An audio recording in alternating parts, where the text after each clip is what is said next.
I'm Thor Gunderson, and welcome once again to Just Asking for a Friend. This is a show we go out into the collecting community and we find statue collectors, content creators, artists, sculptors, people all throughout the industry. And today we have one of those folks that's in the industry. But the thing about it is, the thing I always emphasize with this hobby is I think the people you meet during this hobby is more valuable than the pieces. The pieces are just a binder to meet folks throughout the hobby. And this man is a man I've known since the beginning, since I got into it. He's one of my good friends, one of my road dogs in this hobby. We haven't talked to him in a while, and I'm very excited to talk to him again. And he's known as the art man in the community. If you need very high quality art, and even if you want some custom made, he can get it for you. So it is my great pleasure to introduce you to of Choice Fine Art, Mr. Charles Carozza. What's going on, brother? So good to see you again. Man, I'm so ecstatic. I remember the first time I saw you for real, and like we just sat there and hugged, and people walking. What the hell wrong with these people? You know? How you been, man? Two grown men just getting it in. The people, you know. But how you been, my brother? I've been doing okay, man. Been doing okay. You know, COVID hit the family with a little bit of a loop, but we're bouncing back, and we're stronger than ever. The Sith is strong, you know. I know that's right. So look, man, we get to try to find out about you. You know, your story behind, you know, the person behind the collection and behind the artwork and everything. So, like, how I like to start these out is I like to find out, you know, where you grew up and transition that into like how you got into pop culture. And then we'll just slowly get into, you know, how you started this whole craziness. You know what I mean? So, yeah, go ahead. You mean this craziness? Yeah, that craziness, yeah. Well, born and raised in northern New Jersey. I grew up in a town called Upper Saddle River, and then went to college out in Pennsylvania. And during those times, I was more into sports memorabilia and baseball cards. That's really how I got into collecting, so to say. Okay. And then when I graduated, I somehow, some way, I got into figures and started collecting like Spawn and things like that. And one day, out of the blue, I went to my local comic shop right in Fairlawn, and I turn around and I look in this cabinet and I see this Hulk bust. And I said to the owner, and I've known him for eons, and I said, What is that? And he said, oh, that's a bust by an artist, Randy Bowen. And I said, wow. I said, and this is like a series he does? He goes, yeah, he just got the Marvel license, so he's going to be doing a lot of Marvel characters and whatnot. It was from that day, brother, that I was hooked. I bought that bust on the spot and literally took off from there. I fell in love with the man's art. As we all know, as statue collectors, I mean, Randy's one of the General Lees in in the world of collecting. I mean, he started this whole thing, and so I literally hit the ground running with his art, and at one point I had just about everything that he ever collected, because when I first started, I was a total completist. I had to have it all, and then of course, you know, granted, you know, Randy's stuff is more 1/6 or busts or whatever. You just run out of space. Yeah. So it just got to the point where I was like, you know, it is what it is, and the collection was what it was, and I enjoyed it. And then I got with a couple of buddies, and we actually started the statue forum. And anybody that knows that's been doing this for a long time, that was like one of the first spots that anybody could really go to talk about our hobby, you know, and give their opinions or who's getting what, when is this coming out. And it got to be a really, really good thing. Now, granted, dating myself with that forum, now you get into the likes of the DCX. I mean, what you guys do now, I tip my hat, because the hours and the content that you guys put out is tremendous. It's absolutely tremendous, and we all learn from you, and we help each other out, and it makes me feel good that I was kind of at the forefront when it all started, and then where you guys have taken that baton and now you're running the laps, go lateral, shooting lateral. Well, I appreciate that, my man. I really do, because for real, you were one of the first people that I met in this hobby, and I actually remember. I can't remember what piece it was. It might have been a Mythos piece or something that we were actually talking about meeting up and trading or something. I can't remember what it was. I can't remember what it was. It was the Darth Vader PF, the original Mythos. Was it? Okay, yeah, I knew it was one of them. I was like, I remember, it just never happened or something. I can't remember what happened. But hold on. So this is a lot to talk about. So back up for a second. So the sports memorabilia, because I actually dabbled in it a little bit, because I was big time into football. I used to do cards. I wanted to get jerseys till I found out how much they cost, and then I just never got them. But I used to go to a lot of sports memorabilia places, and so like, was any in particular like you got signed baseballs or well, it was I did for the most part with my memorabilia side. I focused on the 500 home run club, the 3,000 hit club, and like the historical side. As far as collecting, I only did baseball, and literally it was from like 95 or 96 through to like 2001, 2002. If it was baseball, I was buying it. And literally my one buddy and I, we would go in halves on a case, go to his house, get a case of beer, crack some beers, and just rip wax all night, and then sit there and collate it all out, because we had to get ready for Wednesday night in Parsippany, New Jersey, because they had the PAL sports card show. And we had to finish our sets and whatnot. And that's really how I got into that. And it was fun for a long time. And then we all know what happened to the sports industry, that it went totally bust because it was totally flooded. But it was fun for a while. And then, like I said, once I got introduced to statues, that collection went bye-bye.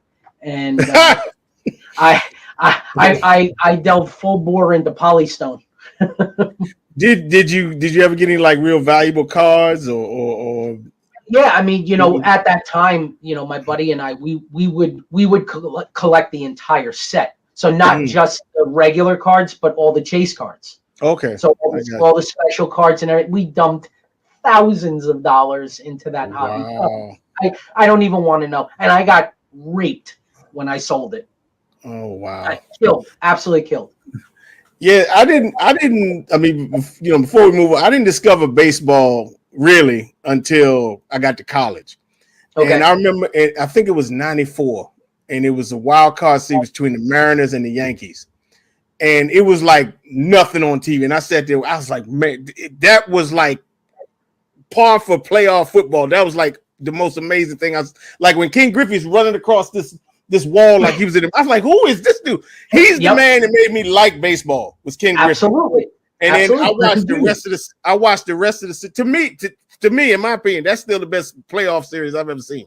Was that one, I know exactly the one you're talking about. And then I remember watching it with somebody who knew about it, and he was like, they're putting in starting pitchers to relieve. I was like, really? He's like, yeah, man. He said, there is no tomorrow. I was like, what? Because they're putting in Randy Johnson to close and everything. Right. And Jack McDowell's playing for the Yankees. I was like, man, this is season. This is serious. You know what I mean? And I always appreciated like the technical strategy of, with the pitchers, and you need relievers and closers and all that stuff. And then when Torrey came, and I was still in college, and it was, I watched it more then, you know what I mean? And I always appreciated so basically I didn't get on the baseball train until later, but now I love baseball. You know what I mean? So in Bowen, okay, so how many Bowens would you say that you had acquired in your time when Bowen was like the thing for you, I had every single bust that he ever did. Wow. Everyone. The only ones that I was missing were the Peter Parker, the Bruce Banner, and the Steve Rogers that went with the original bronze statues, those really expensive ones. Those are the only ones that I never had. But other than that, I had all of the busts, and I'd say probably close to maybe a little more than 3/4 of all the full-size statues that he ever did. Right. Yeah. It was crazy. Bowen for me again, like whenever the OGs come on here, because like usually the younger folks they're not really into Bowen. You know, I see some of them collecting some of the the busts and stuff now, but because at the time, for what they were, that's what the comics looked like. Exactly. Like it was right off the page, and he made stuff like variants. Like I love that that X-Force variant of the X, the X Factor. I'm sorry. Yep. With Cyclops and Angel and Jean and then Beast. And again, I say this every time we talk about Bowen. My favorite one is that Iceman, which got the ice trail, and my God, I love that piece. But when you think back, that was really the first time that he went outside the norm, and everybody was like, "Holy Christ, how is he doing this?" I'm telling you, and man. Now you see Prime One, XM, all these guys, and how they're sculpting and whatnot. It all stemmed from him. Yes, and I had my first one was the spinning hammer Thor. Because I remember looking, because I said I need a Thor, and none of them were right. I said I don't like none of these. But when I saw that, I said that's the one. That's the one. You know what I mean? And it was the first dynamic pose. Yeah, and I mean the people talk about like XM Ghost Rider started this. I said no, man. Randy Bowen was doing that for years. You know what I mean? Oh yeah. So when was Sideshow discovered? And did we escalate? Well, I escalated after I had a little falling out, let's say, and I'm not going to delve into that story, but I had a little falling out. I sold half of my Bowen collection to go after one of my holiest grails, and it was the original bronze Spider-Man from Bowen. And the only way that I was going to get that and be able to afford it was by letting go of some stuff. So it was literally, like you were saying, the spinning hammer Thor. Well, I also had the original one where he's climbing up the rock. To me, that was like the original OG. That was like the Thor. So I sold the spinning hammer. Like every like duplicate that I had, I kept of one character. And then I sold the rest in hopes of getting that statue. Like I said, long story short, the deal fell through, and it was after that I was on the statue forums, and I'm hearing about Sideshow and quarter scale, and I'm like, Jesus Christ, these things are freaking enormous. Where the hell are you going to put them? And no lie, I saw the Mythos line, and that's how you and I came to know each other. And I'm like, I'm a diehard Star Wars fan too, and in my opinion, those were the epitome. I mean, to this day, the Boba Fett is probably one of my all-time favorite statues ever. Yeah. And that bug just hit me, and I started to collect a little bit here or there, and then I saw the Jokers and the DC line and whatnot, and I picked and choose. Yeah. So did you ever go through? Because I always love to hear when people first see like the prices of this stuff. Because back then it was $300, and we were like $300. Exactly. And I wish it was $300 now. No kidding. Did you ever go through that? Like I did a little bit, but like when you, as you know, and most of us that are collecting nowadays, the Sideshow XM Prime One, I mean, any of the larger scale statues, when you see the detail of a larger statue, it's well, nowadays you can't really say that, because in my opinion, Iron Studio is killing it with the way that they're doing their smaller scale stuff. If there's a company out there that has nailed the head sculpt, it's Iron Studios. True. In my opinion. But to get the detail that you get out of a large statue, it makes your eyes pop out, and it's hard to go against it, because it's like you said, you see it in the comic pages or whatnot, and if you're at a con and you're going down the aisles and you stop at the Sideshow booth, you're like, damn, this is insane. Yeah. I'm gonna tell you, you was talking about Iron Studios. I mean, some of the 1/10 ones, like the Gideon, I was like, God, I wish this was quarter scale. And they just showed this Vader from the Kenobi series. I was like, dude. And what I was talking to Toy Quest because he knows some of the Iron Studios people. I said, look here, man. I said, get me on this Skype or live, whatever it is. I said, oh, y'all just make one of these. You know, we it don't matter how much money you need, we need this in quarter scale. You know what I'm saying? Absolutely. Yeah, no, I mean, I know of and know quite well the owner of Iron Studios. He's actually, he's actually a client of my colleague at Choice. Oh my! And he comes to our booth all the time, buys art from us all the time. One of the nicest guys on the planet. Well, look here, Vader gonna have a PowerPoint presentation for this man, and okay, you know what I'm saying? I'm just kidding. You let me know, because the beautiful thing about that man, Thor, is that if you give him an idea and it clicks even just a little bit, he'll make it. He doesn't care. He doesn't care. And going off of what I was saying with the small scale, but dating myself, you know, Saturday morning cartoons, Thundercats was like one of my favorites.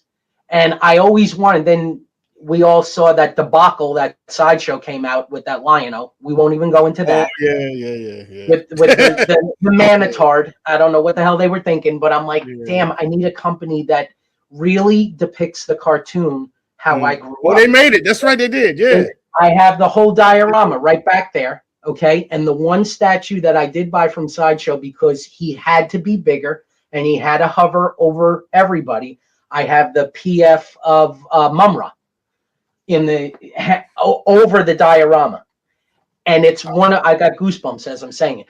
It's one of my favorite parts, because I walk in this room and it's like one of the first things that I see. You see this Batman Lego thing right here? It's sitting right on top of that. I love it because it's total to scale and it's exactly what I wanted. But every single facial feature, every weapon, everything that they did on that, and it's like you said, it's 1/10. And I was like, how the hell am I gonna like 1/10? And I talked to him. I'm like, dude, hook me up, and he hooked me up with a nice little discount, and I ordered the whole set. I'm gonna tell you something. Mumra used to have me cracking up. Mumra, it would take Mumra 15 minutes to finish one sentence. Exactly. He used to have me dying laughing. It was one episode. What was that chick named Willa? And she had the flowers, and she was from the forest people or something. Yes. And this is before she got to know Lionel. And somehow she got to his pyramid, and she's standing in the middle where his little platform, and he's doing like laps, walking around her and talk. Man, I was rolling on the floor laughing. And I was like, him and Skeletor. Yep. Were my dudes back in the day. No, because no villain, that includes my boy. No villain in the history of villains dog their subordinates better than Skeletor. Nobody did it better. He got you witless fools. He used to dog poor Beast Man. You know what I mean? So okay, so from there, did like you mentioned XM and Prime One, and did it just sort of it just escalated from there. I mean, everything behind me, you'll see. I've got Bowen, I got Sideshow, I got XM, I got Prime One, I got Iron Studio, I got Gentle Giant over here. Oh yeah, that whole corner. That's all the busts. That's a collection that I'm getting back. I had all of them a long time ago, and I sold that whole collection. And believe it or not, it was a conversation with George Medina, and he got me back into it. I'm like, you son of a, you know what? I had to start it all over again. But now to get the old ones, it's like people what they're asking. I'm like, yeah, okay, we'll wait. I'm in no rush. Yeah. Yep. Yeah, they're coming out. I know they just showed the one. They're doing a little mini Buster Vader from Kenobi, where he's got the mask, yes, broken out and everything. So okay, so now that you've got all these pieces, what was like if you can narrow it down, if you can narrow down to one, fine. If not, like three. The one that was out of the box, to me, like the most jaw dropping. That you went in, like, did you open them like, my God, this, like, which one was it for you?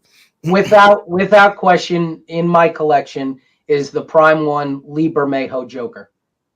Really? It's the epitome of everything. And the funniest thing is, with Choice, our first published pieces for DC, because I'm sure we'll get into it later, but Choice is no longer Marvel. We let that license go. Now we're DC, and our first published pieces were from Lee Bermejo. And so he's gonna actually be in our booth at San Diego Comic-Con. Oh, so, that's what's up. Yeah, we're looking forward to that. But in my opinion, that statue just it's just everything. Next to that, probably right to his left, the XM Magneto on throne. I've seen that. I've seen both of those in person. Yeah. You know how long I've been after that statue, and I finally scored it. I do. But other than that, I mean, those two are definitely my top two. And then number three, and very close to number one, like I said, is the original Mythos Boba Fett. Yeah. You just can't beat that statue. You can't. Okay, so we're gonna hit Star Wars for a second. Okay. And then we'll get into Choice. So your first experiences with Star Wars, like what got you? Was I always like to hear people's first figures, first one they saw. No, I mean the movies. Oh, well, I'm born in '74, man. So I saw the first, the original three. I mean, but which one did you see? Because I saw Empire first. You know what I mean? And then no, I saw Hope first. Yeah, and then I mean, when Empire came out, I mean that's like the best Star Wars movie ever. There you go. That was my next question. I mean, that's anybody that says anything different, you're not really a Star Wars fan, in my opinion. Yeah, I've heard a few people say because that. it basically set the way for. I mean, it even set the way for the new one coming out, Ahsoka, which I can't wait for. I saw that promo. I watched it today. Yeah. Oh my God! Yeah.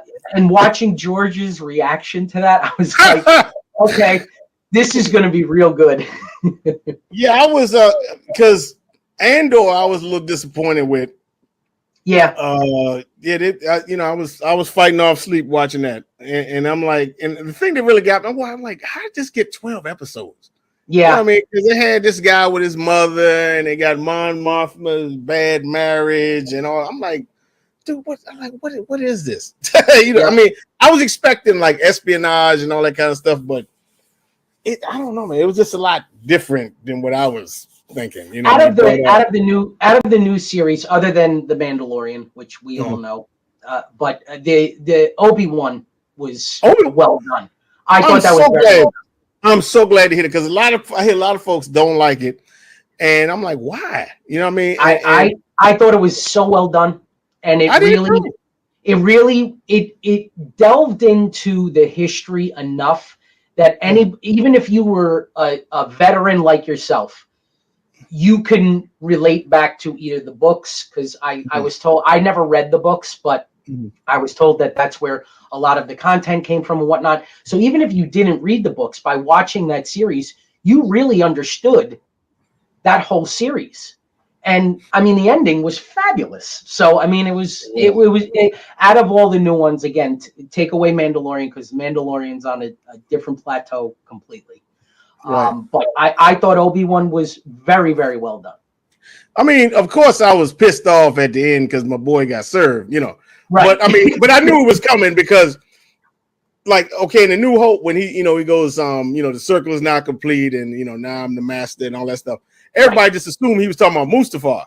But when they said they were coming out, when they said they was coming out with this, I said, oh man, he gonna lose. And then, but even when he lost, I loved how his voice kept changing and everything, and how now Obi-Wan, like, you can sense that it's him all day long, but until you saw him under that mask, you wasn't gonna believe that it was him. And now he gotta like sleep with that, so like live with that, Obi-Wan Kenobi. This is you did that. Yep.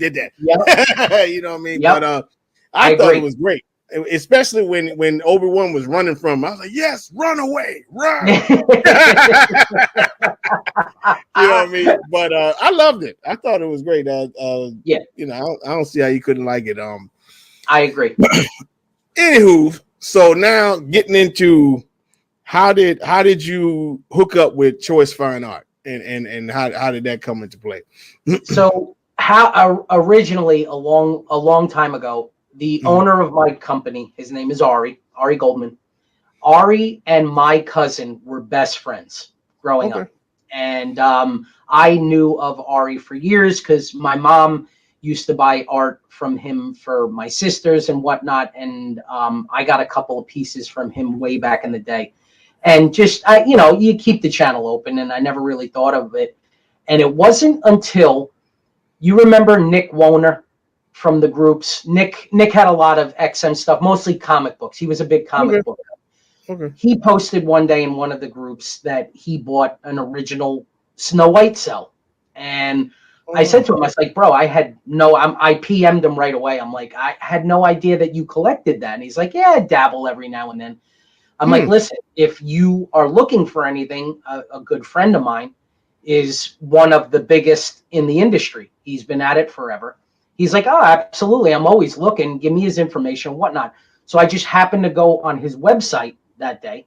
And at that time, I was a manager of the service department for Brooklyn Mercedes. Now, again, anybody that knows our area, I live in New Jersey. To drive back and forth from Brooklyn with a 1/2-year-old and trying to help, it wasn't conducive for life. And when I went on his website, right in the middle of his website was a banner that said, we're hiring sales reps. And I was like, you've got to be kidding me. I hit him up immediately. I'm like, Ari, you and I have to sit down and talk. And sat down with him, and he's like, well, what do you know about the industry? And I told him, I've been in the statues forever, know a lot about the comic industry and whatnot. And long story short, with him, we settled on a deal, and I've now November I'll be working for him for 6 years. Wow. I mean, it's funny because just Sunday I was watching Collective Minds, and they were talking about how the big thing now is people getting custom art made. They're going to the cons and meeting, Jim Lee and all these people. And immediately I thought about you. I'm like, man, Charles been saying this for years that, he could get the custom whatever you want made and all that stuff. And so it sounds like a boom is starting with this stuff. Like, have you noticed more volume of people coming in and I mean, asking for stuff like custom stuff, custom stuff to a certain extent, obviously, like you said, everybody nowadays is hitting up the artist to get a sketch or whatnot. And as you know, what I represent is a little bit different. It's more on a grander scheme. You and I have spoken, we've been on shows before where I talked about Robert Bailey and the Star Wars pieces that he produces, that they're all original, one of a kind, so getting an original sketch is still art. Don't get me wrong. But what I do is on a little grander scheme, and obviously being a licensee, we have the ability to basically produce whatever is in the archive. When Ari had the Marvel license, the first time I went into the Marvel archive, you talk about a kid in a candy store, bro. Wow. It's every single image ever produced by Marvel. So like I'm even going back to Jack Kirby days and seeing all of his original art and whatnot. So we can literally take any image and produce it and publish it on canvas or paper, depending on what we were doing for that piece, which, yes, it's a published piece. It's a limited edition. It's not necessarily the originals like you're saying.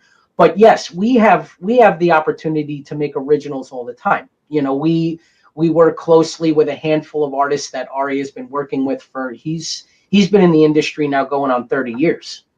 And, he knows everything there is about the art world. pop culture art, and I've learned everything from him. And I have basically taken our hobby, okay, and this is how I guess I kind of sold him on the idea, is that we have select space, okay, to display our stuff. You have Bestas, you have Detoffs, you have, your stuff displayed however you want. But we're slowly but surely running out of space. However, there is always wall space. And as you know, as with me, you try to complement a piece that you have with something else, whether it's a comic book, another statue, a bust, what have you. So if you can, what I was trying to do for our groups is trying to incorporate my line of work, which is obviously wall art, and sharing it and having it along with the statues. And that's really how I got started. I mean, you were one of the first people that helped me and introduced me to the world of our people. And slowly but surely, getting in with George, getting in with Chris, the Batman statue collector, getting in with those guys, and really working together like you're doing with this show to make a community, because that's what we're about. We're all a bunch of freaking geeks, okay? Yeah. That's what we are. We're passionate about what we collect, and you might as well share it with like-minded people. So if you have an opportunity that you got this one Boba Fett statue and you want a piece, well, how about rather than doing a published piece, we work with one of our artists, Randy Martinez, and we do a special Boba Fett for you. And it's an original, one of a kind. And that's really how I got started in the original art form to our groups. So what do you think the rarest piece you ever, like, or maybe not you particularly, you guys have ever like got a hold of and sold, or like something really, like you said, you went to the Marvel archive. Did y'all ever sold anything like that? Or well, what the one piece that strikes me, and I was happy that it went to one of my clients. He was a big time avid Disney guy, okay, and he collected nothing but the best. I'm talking the best original production cells, the best drawings, the best everything. And Ari had a friend of his that had a piece that literally, bro, it belongs in a museum. Let me just say that this belongs in a museum. It's an actual book of the first half of Pinocchio. Wow. Now, when I tell you the first half, it's all the original script in the old style typewriter. Okay. And it had like 60 plus original sketches in it. And just a piece of art that nobody would ever see. And that piece sold for a lot of money, over 140 grand. Wow. Yeah. Yep. Unbelievable. Yep.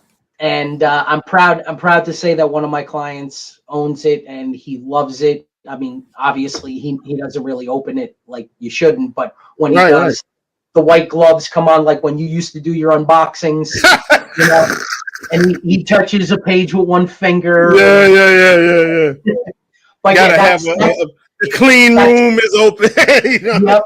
No static electricity, no nothing. Yeah, now that's the most expensive thing that I've ever seen. But nowadays, and obviously what we're going to be bringing to San Diego Comic-Con, anybody that's going, come check it out, because the art that you're going to see in our booth this year, nobody has ever seen. Ari went out and found some amazing art, and it covers all genres. It's Disney, it's Star Wars, it's DC, it's Hanna-Barbera, it's Warner Brothers, and everything in between. It's going to be an amazing booth. So do you guys ever get any like celebrity people buy this stuff, or? Yeah, well, the funniest thing is we now have a gallery in Los Angeles, and we actually just did an opening for Bernie Taupin. Now, anybody that doesn't know Bernie Taupin, the one name that that's associated with Bernie Taupin is Elton John. Bernie Taupin wrote the majority of Elton John's songs. He wrote all the lyrics, and Elton put the lyrics to music. Well, it turns out that Bernie is also an artist. So we just did an opening in our gallery with his artwork. And but on our side, as far as celebrity, I mean, Ari used to have tea and go over Stan Lee's house daily. You know, Really? I mean, we because we were Marvel. You know, Stan. I mean, at Stan's 95th birthday, Ari gave the toast. Get out of town. He was like another grandfather to Ari. So you don't really get much bigger than that in our world. But I mean, Jim Lee is in our we go see him monthly for signings and stuff like that. We wanted to try to do something with the Star Wars actors, but it's just not going to happen. They want too much money. Yeah. I could have told y'all that. Man, you literally like, I've heard people say if you're not really like, if you enjoy what you do, you're not really working. You know what I mean? Exactly. And what you do is literally like what geeks dream of. You know what I mean? To get to work with this stuff that we grew up with and see. First of all, the one thing I love about this hobby, like, because when you were young playing with toys, you never could have dreamed anything like this. No, not at all. I was just G.I. Joe guy. Exactly. A lot of people come on here, you know what I mean? And those and Transformers to me were like the best toys growing up. Absolutely. And I could, if somebody would have told me that there's something like this was possible, you know what I mean? And literally nowadays, because when we first started out, we didn't have everything. It was really just Sideshow, and XM was just starting up, and then you had the Bowens, and they didn't make, because I don't know, for the long, any of the open mic OGs know, for the longest time, we'd all go around, what do you want to see made? Everybody, they had all these X-Men, everybody was always unboxing. All I wanted was the Palpatine. You know what I mean? I said, you can't have no Sith collection without a Palpatine. And there was only one, it was that one Sideshow one, and I could never get it, but finally, the custom people made one, but it's just literally, but the point is nowadays, they making everything. Yeah. Like, I mean, Power Rangers, anime, like you said, Disney, like XM making Disney. Yes, it's great. The Fantasia piece. Yep. The Fantasia, I mean, it's insane. So it's like, I just keep thinking, where we go next? What's going? You know what I mean? Like just when you thought it was safe to go into the water, then you have PCS coming out with wrestling statues. You see what I'm saying? And horror, and so it's like, this. If you got the disposable income to collect this stuff, then it's and memorabilia and it just, the list goes on and on, and that's the cool thing about this hobby. But like I said, I'm almost envious of what you do, because it's like I mean, going into the actual Marvel vault to see this original stuff. I mean, that's crazy. Yeah, you hit the nail dead on the head. I am lucky that I basically talk to our brothers all day long. I talk to fellow collectors all day long, and I get to sell them beautiful artwork. It's a very, very thankful job, not a thankless job. It's a thankful job, because I get to help a fellow collector with their collection. In my opinion, it doesn't get any better than that.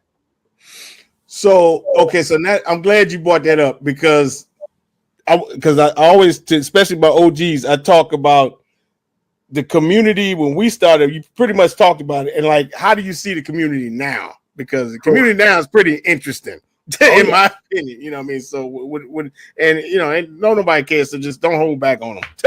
No. So, no, I mean, everybody is speaking their mind.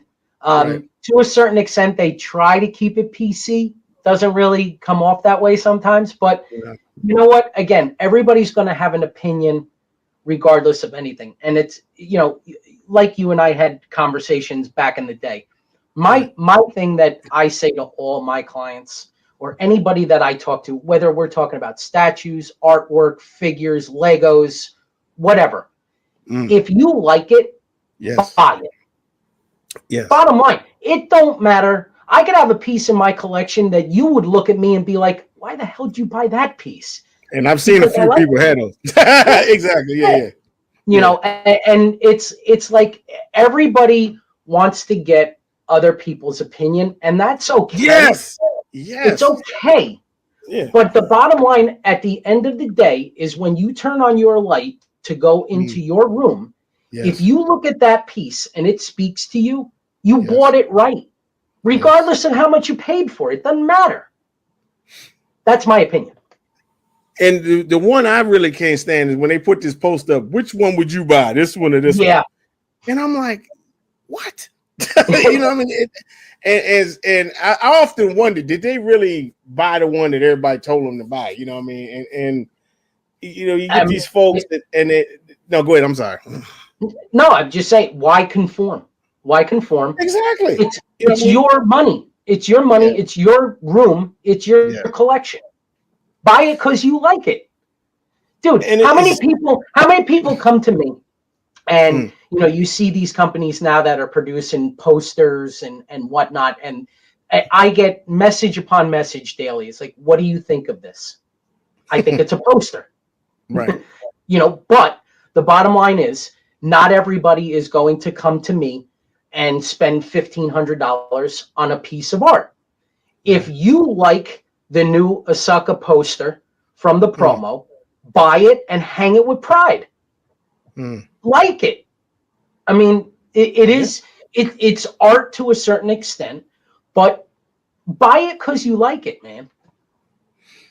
Yeah, I remember I was talking to Bushy on the first one of these, and me and him agreed. We were saying, you know, because nowadays you get people with whatever's the new thing coming out. Everybody wants, like, you could have a Batman, and then they're forever coming out with Batman, but then they come out with this next one. They want to sell this last one they had to get this new one. And Bushy and I, we were saying, okay, well, you know, the older pieces, to me, they're like music. Like music, it's old, but it doesn't get old. Like people still listen to Motown, and people still listen to, you know, I mean, all this kind of stuff. And so, but this new group, they kind of dismiss, you know, like, okay, that was so last year, I need this, you know what I mean? And it's kind of with movies and stuff nowadays too, in my opinion, you know, because stuff is so trendy now, you know, right? And that's why I don't think stuff like especially like I was talking the other day with somebody, we were talking about Michael Jackson, and I told him there will never, ever, ever, ever be another thing like Michael Jackson ever again in his life, you know, because stuff is too trendy. You know what I mean? Right. And so it's just, I don't know, man. Maybe I got old thinking or whatever, but it's just some of the stuff I see now with this, you know, with the community, I just don't like. You know what I mean? But I keep to myself. I don't. Yeah, well, so do I. I mean, I don't really post all that much. Do in my head what I like to say. You're a moron. Yeah, me too. You know, me too. Yeah. But no, why am I going to do that? Why? It doesn't make any sense.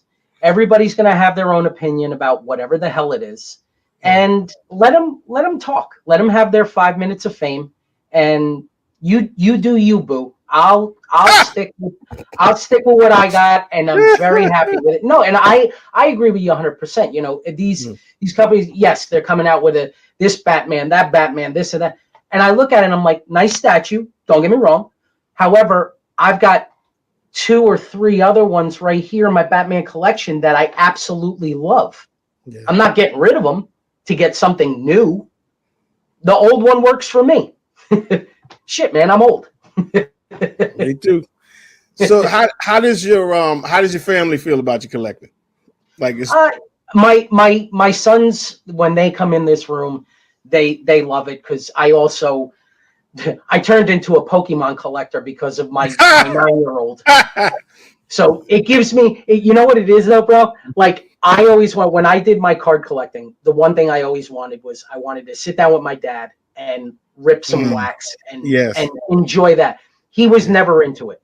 But now, you know, I spend like $500 or whatever. I get a case of the next Pokemon set that comes out.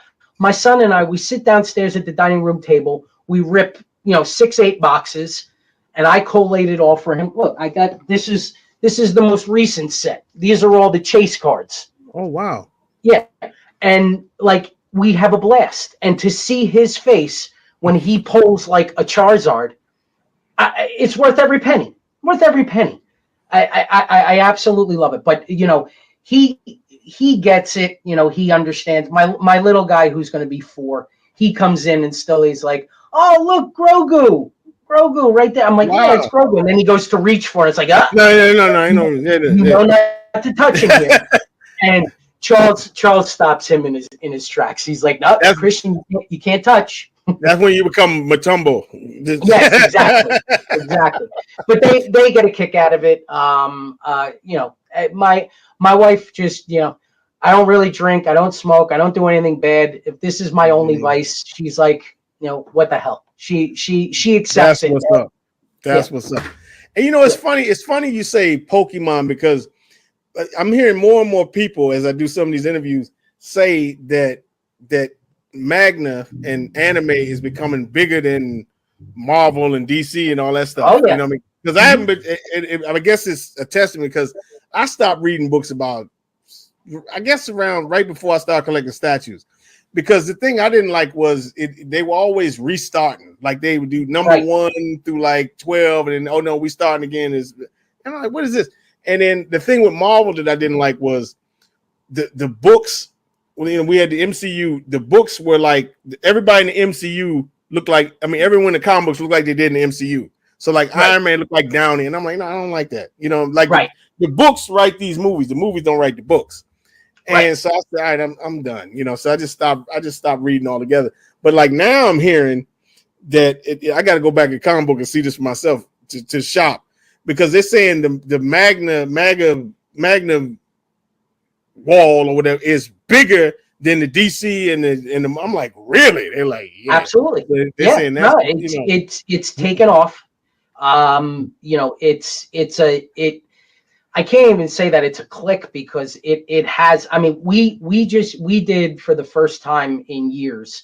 We did the Philly Fan Expo, okay, and when we got in there, now again, smaller show, and you look around and whatnot.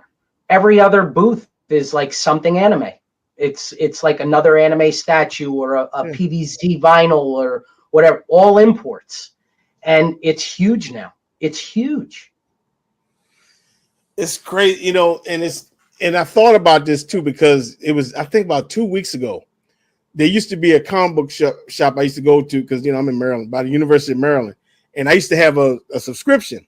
Mm-hmm. And I rode down. I was riding down where they were, and I looked over, and it was closed. And it said for leave. I said, "Oh man," because I've heard people say that comic book shops might be a thing of the dodo. Yes, they're going to go out the way of the dodo. And I'm like, wow. I mean, because that was the happy place.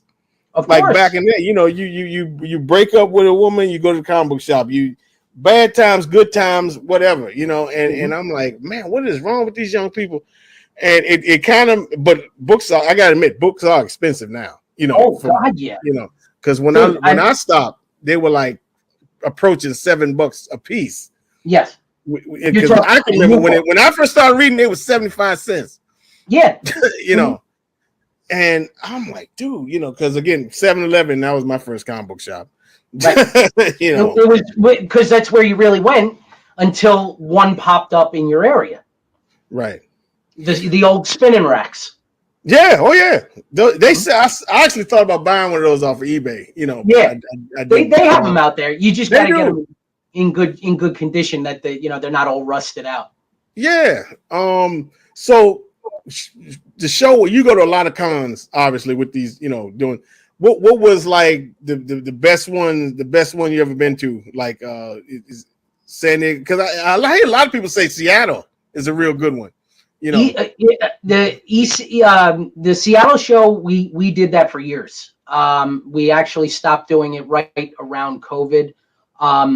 But to me, you're hard pressed to find a better con than San Diego Comic-Con. I mean, it's the biggest draw. You get the most vendors, the most previews. You find out everything that you need to in our world. at the bigger shows, you know, and me being local over here, obviously New York Comic Con is the thing to be. But there's a huge difference between San Diego Comic Con and New York Comic Con. It's a totally different type of thing because, you know, New York Comic Con, everybody thinks, oh, you know, Manhattan, this and that. But if you've never been to San Diego Comic Con, like literally the whole area surrounding the convention center opens its doors literally to the con. Like you walk out of the convention center in San Diego, you walk across the railroad tracks and you go to the main drag where it's the gas lamp district. Right. I mean, one restaurant after another, cosplayers, everybody drinking a special drink or whatever. It's a totally different vibe. You know, Manhattan is Manhattan. You know, it's New York, but you're on freaking 12th Ave and 34th Street or whatever. It's right. You're like Javits Center is Manhattan next to Madison Square Garden, but it's not really. I want to say it's not open to us geeks like San Diego. San Diego is all about us when we're there. It's the biggest draw. You have the most stars there. You have the most selection. It's the biggest and the best. So San Diego is it for me.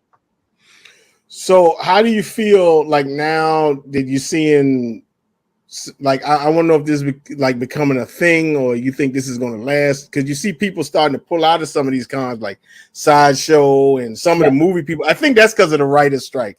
Yeah. But do you see this becoming like a trend? Like, because, you know, they talking about doing their own cons and XM not showing up anymore. And do you see that lasting, or you think it's just a blip in the radar? I think it might be just a blip. You know, speaking from the inside, the thing with Sideshow kind of took me for a loop because, I mean, this is the first major con that you're not having a Sideshow collectibles at, and you're like, what the hell are they doing?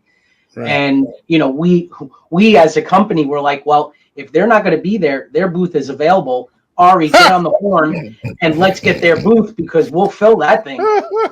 But I think it's just this year.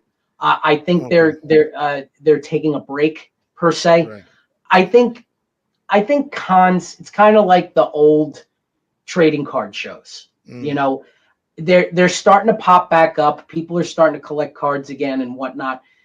Look, as long as there's a movie, a book, or a figure in whatever toy store is left, you know, I think there will always be an avenue for us to have a convention.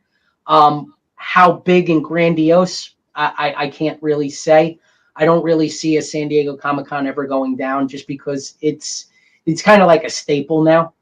Right. But we'll see what happens in the next 2 to 3 years. That's my prediction. We'll see what happens. You know, it amazes me these cons because I could have never dreamt something like that. No, you know, when I remember Rodney and I used to go, you know, a couple of our friends from high school, and it was just, you know, all the white boxes with the comic books and everything, and I couldn't have ever met, you know, people showing up dressed up like the people, you know, and you know, and movie premieres and all that kind of stuff. Yep. And it baffled. Like when I saw that for the first time, I'm like, really, this is a comic book convention? You know what I'm saying? Oh yeah. And I've never been to SDCC. Always wanted to go. I've been to San Diego. I've actually stayed in that Hyatt because I used to work for Hyatt. Yeah. And so I know exactly, like when I see us, I know exactly where they are, you know. And but I've always wanted to go. I'm gonna have to go one day, you know, when everything comes back. Yeah, absolutely. No, I mean, I was the same way. I wasn't even technically hired by Ariette and Choice. And it was right around New York Comic Con. And he's like, listen, why don't you do this? Come work the booth, you know, so you could see what we're about and, you know, make your final decision and we'll talk after New York Comic Con.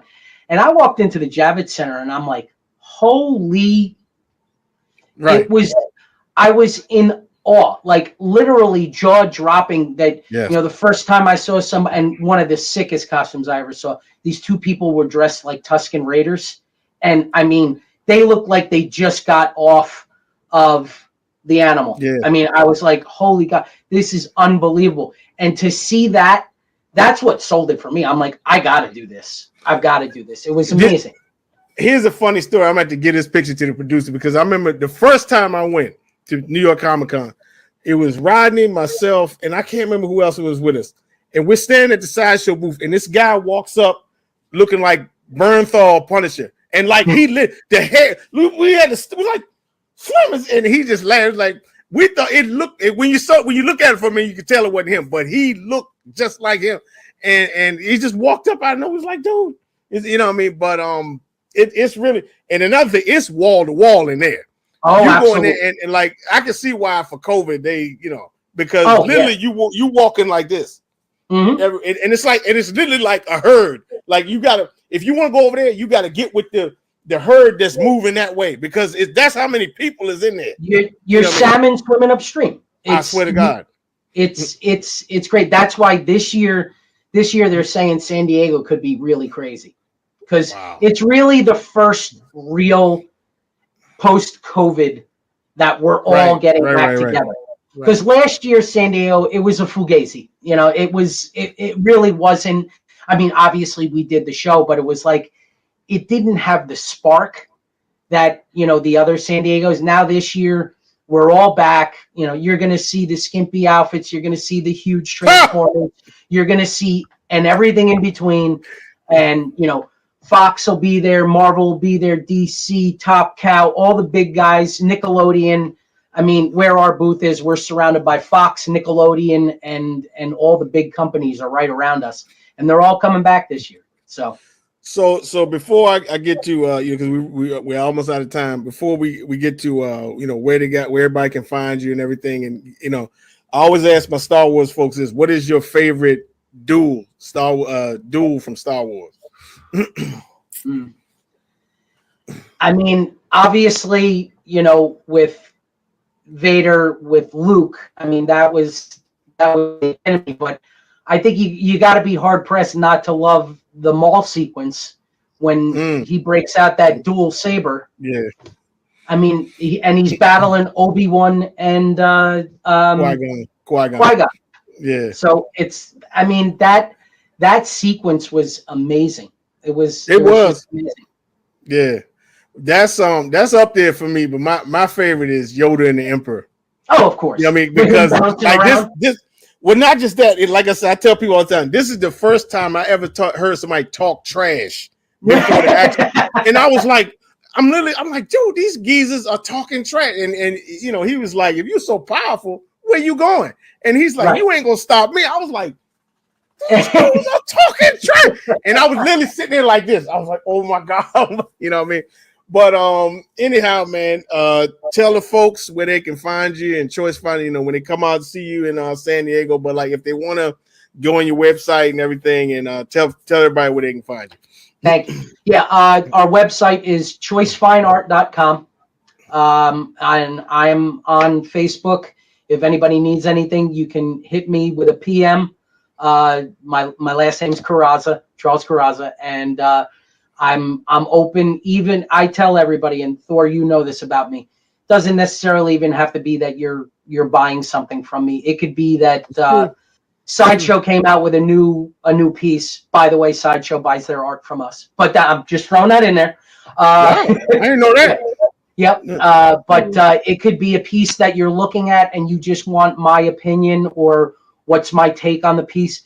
Shoot me a PM. I'm always open to talking art, statues too. You want my opinion on a statue, I'll give you my opinion too. But anything having to do with art, print art, or anything that can hang on a wall, I'm your guy. As far as San Diego Comic-Con, come visit us. 4219 is our booth.